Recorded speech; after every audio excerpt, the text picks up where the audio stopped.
एक गरीब व्यक्ति कठिन परिश्रम के साथ एक अनाज की पोटली सिर पर रख झूमता जा रहा था। उस पोटली में एक छोटा सा सुराख था जिससे धीरे धीरे अनाज के दाने गिरते गए, पर व्यक्ति अनजान था। लगभग बोरी खाली हुई तो उसका ध्यान गया। देखा तो पीछे दूर तक उसके मेहनत से कमाए दाने फैले पड़े थे।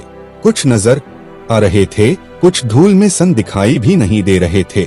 उसने गहरे दुख व ललक भरी दृष्टि उन दानों पर डाली, पर पछतावा ही उसके हाथ बचा। अंदर से एक ही भाव उठा कि काश मैं इन दानों को फिर से पा सकता। वास्तव में यही स्थिति व्यक्ति की होती है। समय हाथ से निकल जाने पर व्यक्ति निश्चित ही पोटली से बिखरे उन दानों को फिर नहीं पा सकता, परंतु यदि समय है तो परिश्रम करके दोबारा अवश्य एकत्र कर सकता है। बीता हुआ समय और बीता हुआ जीवन कभी दोबारा वापस नहीं लाया जा सकता। फिर भी हम सब क्षण क्षण करके पोटली के दानों की तरह परमात्मा की ओर से मिले समय को बिखेरते रहते हैं। पीछे बस इच्छाएं शेष रह जाती हैं।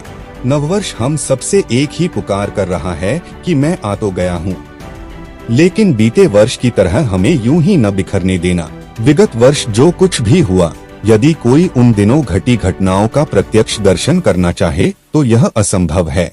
सदैव से यही होता आया है। इसलिए समय को काल भी कहते हैं।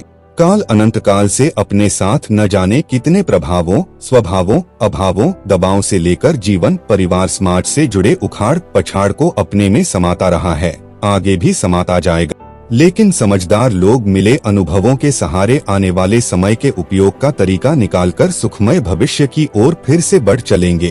यही जीवन का उसूल है। समय ही उखाड़ और विनाश का कारक भी बनता है और असंभव को संभव बना देने वाला निर्माणकर्ता भी यही है।